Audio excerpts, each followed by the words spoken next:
সব তুলছে। আস্তে আস্তে, ওই তো ভাগছে একটা ভাগছে। মিনু, এটা কি বলছিস রে? মেয়েটা দেখবো বলে মনে করে গেল, মোটে একবারটি ঢুকতে দিলি। এদিকে ছেলেটা কাজলকে একটু দেখার জন্য ছটফট করছে। হ্যাঁ, নার্স এসে বলছে, ডাক্তার এসে বলছে, অথচ মেয়েটাকে কাছে যেতে দিল না। কাছে যেতে দিলে কি আমার মহাভারত অশুদ্ধ হতো শুনি? হ্যাঁ, এই আমার জিনিস করে যে ধরে রাখার চেষ্টা করছে, তাতে তো ছেলেটা আরো দূরে সরে যাচ্ছে। আজকে এমন একটা দিনে ছেলেটাকে কাছে রাখতে পেরেছি কি?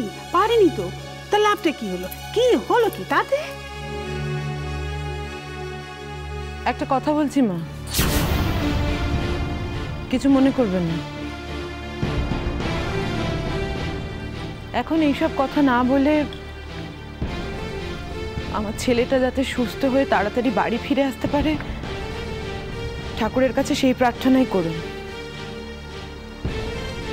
আর তাছাড়া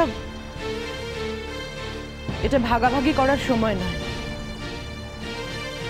আরশি যদি তার স্বামীকে কারুর কাছে দিতে না চায়, আমরা কিন্তু তাহলে জোর করতে পারি না।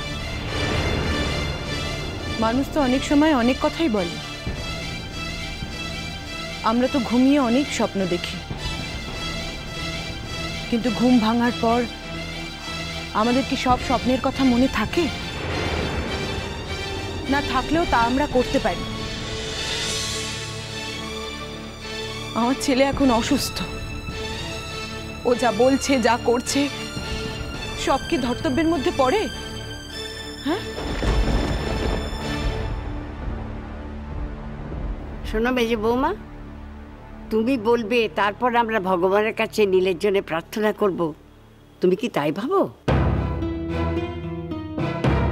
তোমার ছেলে ভালো হবে না কো, ভালো হবে না। হ্যাঁ, যতক্ষণ না কাজল রানীকে তার কাছে যেতে দিচ্ছ ততক্ষণ ভালো হবে না। হ্যাঁ, তুমি থামবে?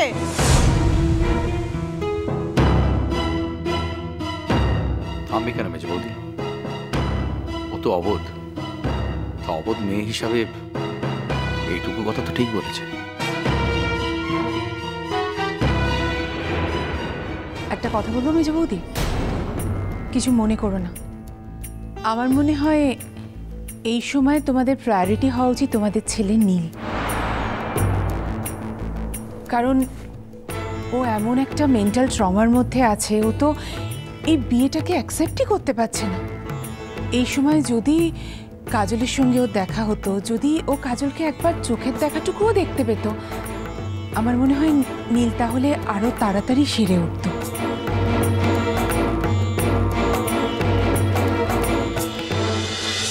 এই বাড়ির লোকজনদের কতদিন ধরে দেখছো মিনু? সেটা যদি বলতে হয় মেজে বৌদি, তাহলে তো তোমার অনেক আগে থেকে।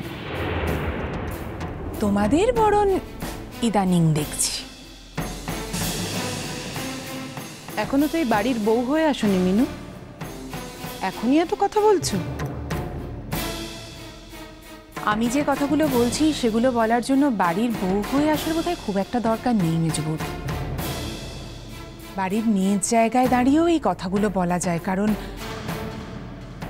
আমি তো কারোর সম্পর্কে কোনো খারাপ কথা বলছি না। আমি যা বলছি সেটা নীলের ভালোর জন্যই বলছি, তাই না? নীলের ভালো করার লোকের আমাদের অভাব নেই মিনু। তোমাকে ভাই এসবের মধ্যে আর মাথা ঘামাতে হবে না।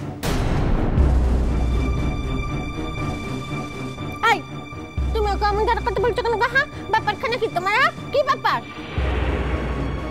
পারিদি, তুমি কেন কথা বলছো? আমি তো কথা বলছি না। মাথা ঘামিও না, এই কথা এখন বললে হবে কি করে মেজে বৌদি? মাথা তো উনি অলরেডি ঘামিয়েই ফেলেছেন। হসপিটালে যাওয়ার জন্য অ্যাম্বুলেন্সের ব্যবস্থা করা সেটা উনিই করেছেন। তাছাড়া এতক্ষণ হাসপাতালে থাকা সব কিছুর পেছনেই উনিই রয়েছেন।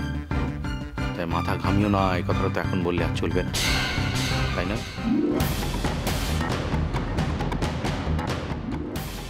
বাবা ছোটন, তোমার তো দেখছি এখনই বড্ড গায়ে লাগছে। কি ব্যাপার ভাই? দরদটা একটু বেশি উতলে উঠছে না? কই, আগে তো বৌদিদের ব্যাপারে এরকম আগ বাড়িয়ে কথা বলতে দেখতাম না।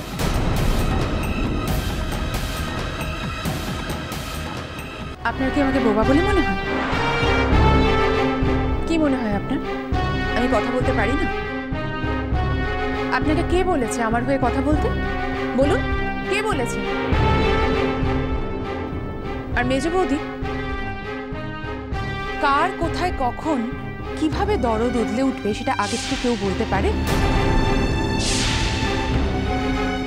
যেমন লালের বউয়ের প্রতি তোমার যে এইভাবে দরদ উদলে উঠবে সেটা তুমি আগে থেকে জানতে?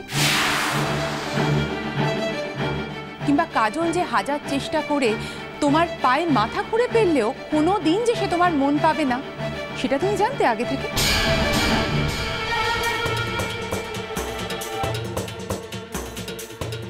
কিংবা আরশি বউ হিসেবে কোনো চেষ্টা না করে শুধুমাত্র গড়গড় করে ইংরেজি বলতে পারে বলে আর বাবার প্রচুর পয়সা থাকার কারণে তোমার মনে যে এতখানি জায়গা জুড়ে বসবে সেটা তুমি জানতে আগে থেকে?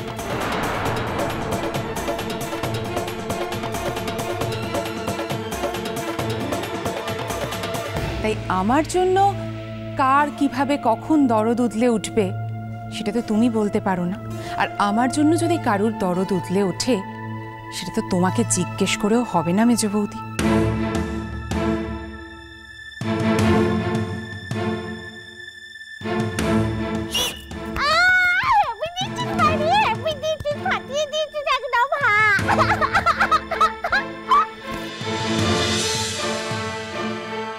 বাহ, অপূর্ব।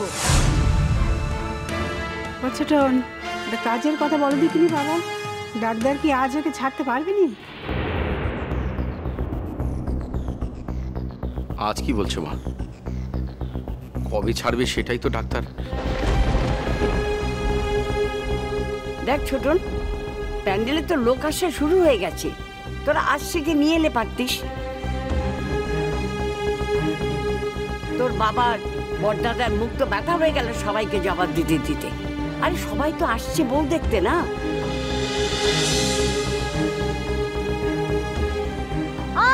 যা সেই মেয়ে ছেলে হতে থেকে এখন নড়বে নাকি?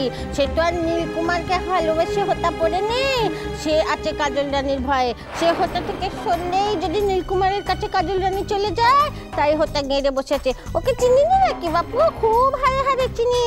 হেতা পুতলে না ওই দেশে গাছে জন্মাবে। হ্যাঁ,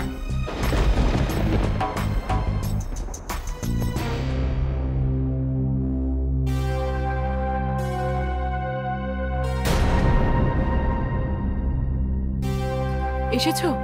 আর কোনো খবর আছে? না, খবর আর কি থাকবে? খবর বলতে ওই আমার বোন আর আমার বোনের বর কাজলের কাছে গিয়ে যতটা জটিলতা বাড়ানো যায় ততটাই বাড়িয়েছে। তবুও তো এই বাড়ির দুজন লোক এই বাড়ির হয়ে একটা ধর্ম পালন করেছে মেজদা। না হলে এই বাড়ির প্রত্যেকটা মানুষই তো দোষী হয়ে থাকতো।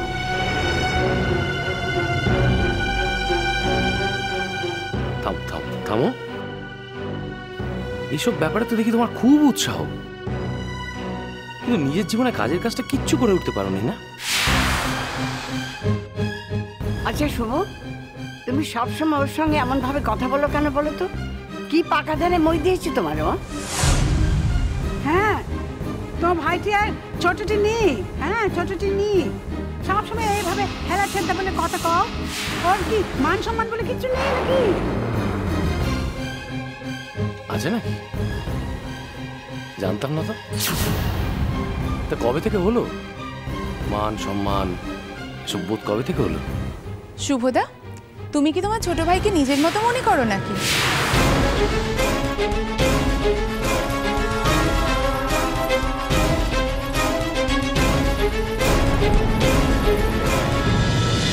বাড়ি আর তার বরের ওখানে যাওয়ার কি দরকার ছিল?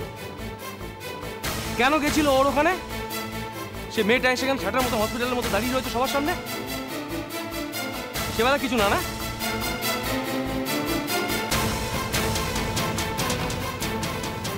সব বুঝতে পারছি, সব বুঝতে পারছি। বেশ করেছি খবর দিয়েছি। আমরা কি তোর কিনা গোলাম নাকি যে তুই যা বলবি তাই শুনবো? হ্যাঁ, নীলকুমারের এমন বিপদের দিনে আমরা নীলকুমারকেও ভালোবাসি আর কাজল রানীকেও ভালোবাসি। তাদের অমন দিনে না আমরা তাদের পাশেই থাকবো। হ্যাঁ,